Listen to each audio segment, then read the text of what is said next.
虽然今天辉宝在下班时离得最远，但是这不妨碍辉宝是第一个跑回家的。辉宝现在随着长大，对于做事情这方面开始懂得思考了。对于挂在树上的竹子，辉宝开始懂得用手去拿。虽然现在辉宝还不够高，但已经懂得正确拿东西的方式了，以及更能听懂爷爷喊辉宝就是在叫自己。今天宋爷爷在接宝家下班时，辉宝此时离通道门最远，宋爷爷便试着喊辉宝的名字，看看能不能给辉宝喊过来。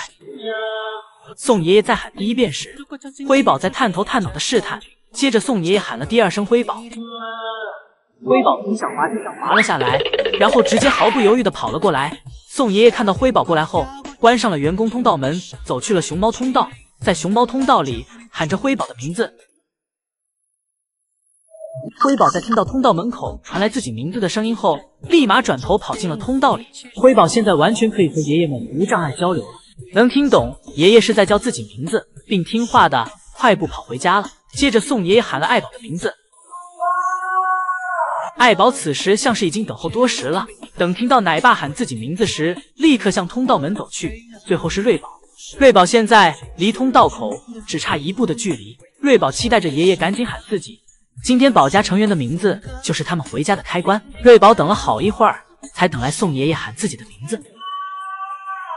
瑞宝这时心想，总算轮到自己回家了。不过接下来该轮到宋爷爷苦恼了，因为这个方法到了乐大爷这里就失灵了。宋爷爷一嗓子下去，都快给自己干哑了。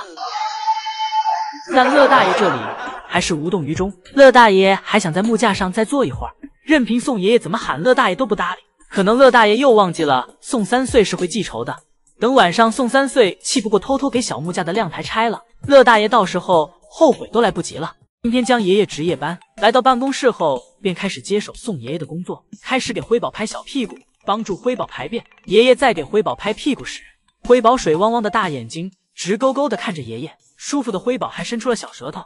爷爷的手法实在是太舒服了，很快就给辉宝整困了，小眼睛都想要合上了。与此同时，瑞宝那边传来了声音，爷爷通过监控看去，瑞宝此时正躺在妈妈怀里睡觉，看样子刚才应该是做梦了，但没有其他异常。爷爷确认没事后，返回来继续给辉宝排便。辉宝犯困时，左边的小眼睛喜欢向上瞟去，像是睡得太快，眼皮没有跟上眼睛的速度。一会儿，辉宝又被旁边福宝姐姐的毛绒玩具吸引，调皮的辉宝给姐姐碰到了地下。排便完后，爷爷给辉宝擦了擦嘴，接下来便到了给辉宝喂奶的阶段。辉宝吃着奶，小手还不停地摆动着，以为是在妈妈的怀里呢。喂完奶，爷爷又给辉宝擦了擦嘴巴，之后再进行最后一个环节，那就是辅助熊猫宝宝打嗝。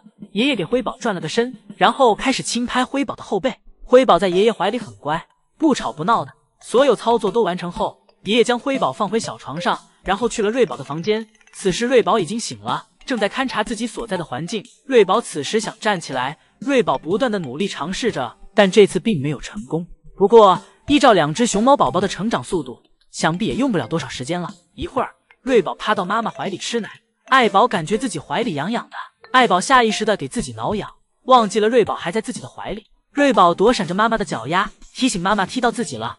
爱宝听到了瑞宝的声音，停下了自己的动作。一会儿，爷爷回到辉宝这儿，辉宝此时的睡觉姿势很是标准。辉宝听到爷爷的声音后醒了过来，转头看向爷爷。最近爷爷们一直在2只熊猫宝宝耳边喊他们的名字，为熊猫宝宝增加对名字的认识。而辉宝醒了，爷爷又要开始为辉宝排便了。但在排便前，爷爷仔细欣赏了一下辉宝的牙齿和快要变黑的小鼻子。爷爷夸赞辉宝真是越来越漂亮了。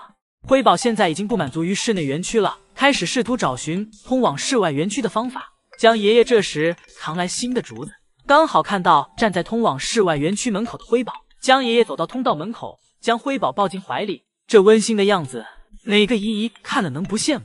江爷爷将辉宝放在了小木床上，不过刚将辉宝放下，江爷爷看到了远处的瑞宝，于是江爷爷决定将姐妹俩放在一起，这样彼此好有个伴儿。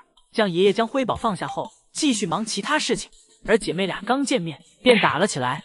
瑞宝上来就给了辉宝一巴掌，江爷爷这时拿了2根竹子过来，先是给辉宝抱开，然后又给瑞宝抱了上来。江爷爷摸了摸瑞宝的头离开，表示妈妈马上就出来。姐妹俩觉得小亭子上太无聊，没一会儿又一起来到了小滑梯上。瑞宝率先占领小树，看到妹妹过来了，小眼神向妹妹瞟去，而辉宝很快便来到了小滑梯上。姐妹俩便开始了小树抢夺战。辉宝强行给姐姐推了下去，而辉宝自己则正不断的向小树爬去。瑞宝觉得太挤了，试图给妹妹让开小树，而辉宝则趁机踩在了姐姐的头上，不管不顾的埋头往上爬。瑞宝被妹妹踩得一头栽在了小亭子上，瑞宝在妹妹强有力的踩踏下，最终忍受不住，给自己挣脱了出来。辉宝爬上小树，坐在小树杈中，开心的望向姐姐。不过辉宝这脸脏得有点像大花猫了。辉宝给自己往前挪了挪，表示让姐姐也上来。难得辉宝这么懂事，瑞宝抱着小树爬到了辉宝身后的树杈中，姐妹俩背靠着背，难得的和谐画面。而此时的福宝依旧像往常一样，正坐在室外园区的小亮台上吃竹子。等依依再次排队回来时，宋爷爷正抱着他的宝贝孙女回家，而怀里的瑞宝小手抬过头顶，对着姨姨们挥舞着，像是在和窗外的姨姨们挨个说再见。这可爱且又有礼貌的模样，不愧是爱宝教育出来的孩子。江爷爷又来分享最新一周瑞宝和辉宝的视频了，来看看这周瑞宝和辉宝又解锁了什么新技能。瑞宝给妈妈的身体当成了床垫，在妈妈身上爬来爬去，甚至一会儿姐妹俩直接踩在爱宝身上打了起来。这俩熊孩子一点也不考虑爱宝受得了受不了。一会儿瑞宝和辉宝彻底给爱宝折腾醒了，爱宝起身给其拳揍了一顿，让这俩熊孩子老实一点。但这画面怎么像是爱宝被瑞宝和辉宝联手欺负呢？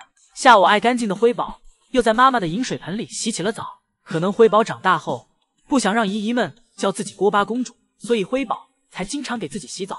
不过爱宝走来时，辉宝害怕这点劲儿和福宝小时候一模一样，都是又怂又爱玩。辉宝洗完澡后，爷爷防止辉宝感冒，拿来毛巾为辉宝擦拭身体。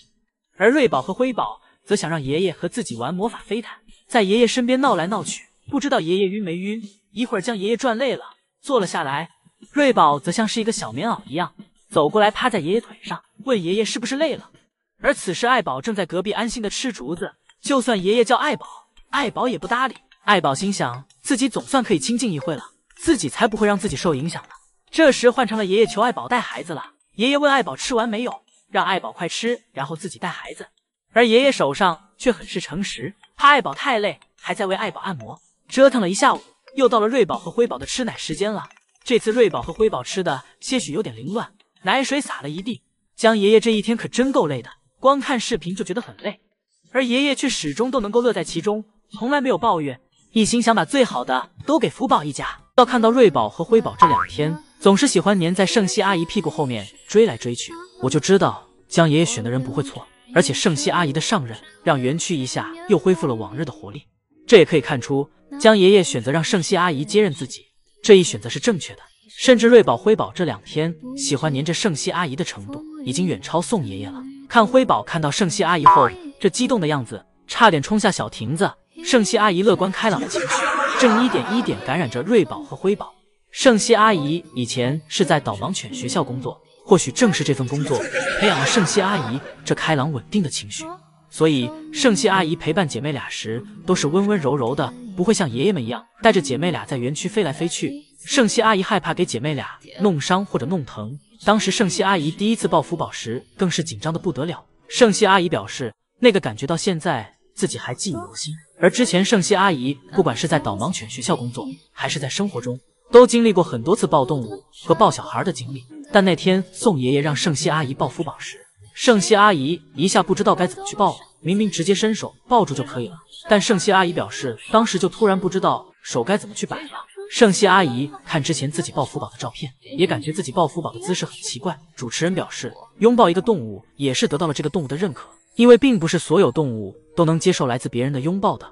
或许当时是福宝感受到了来自圣熙阿姨的温暖，并选择了信任圣熙阿姨，而这一现象现在在瑞宝和辉宝身上也体现了出来。因为现在圣熙阿姨接姐妹俩下班远比宋爷爷接姐妹俩下班要容易许多，看上去现在瑞宝和辉宝更听圣熙阿姨的话。同时因为瑞宝和辉宝对自己的喜欢，现在圣熙阿姨每天脸上都洋溢着灿烂的笑容。